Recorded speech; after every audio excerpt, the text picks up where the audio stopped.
Hi friends, இன்றைக்கி நம்ம குயிக்காக எப்படி தக்காளி சாதம் செய்கிறதுன்னு பார்க்கலாங்க. அது தேவையான பொருட்கள்லாம் நம்ம எடுத்து வச்சுட்டோம். அதுக்கு என்ன தலைக்கு நம்ம குக்கர் வச்சு எண்ணெய் ஊற்றி பட்டை லவங்கம் எடுத்து போட்டுட்டு வெங்காயம் போட்டு நல்லா பொன்னிறமாக வதக்கினதுக்கப்புறம் கொஞ்சம் உப்பு போட்டு வதக்கினா இன்னும் கொஞ்சம் நல்லா வதங்குங்க. இஞ்சி பூண்டு பேஸ்ட் போட்டு நல்லா அதை கிளறி விட்டுக்கணும்.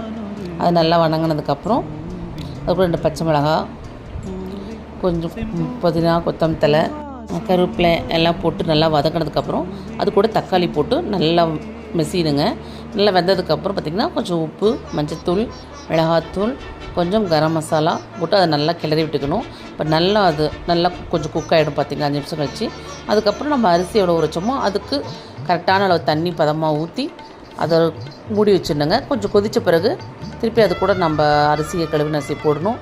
ஒரு 2 விசில் வந்தால் போதுங்க. எடுத்துகிட்டு விசில் அடங்கின பிறகு பார்த்திங்கன்னா சூப்பரான சுவையான தக்காளி சாதம் ரெடி. அது கூட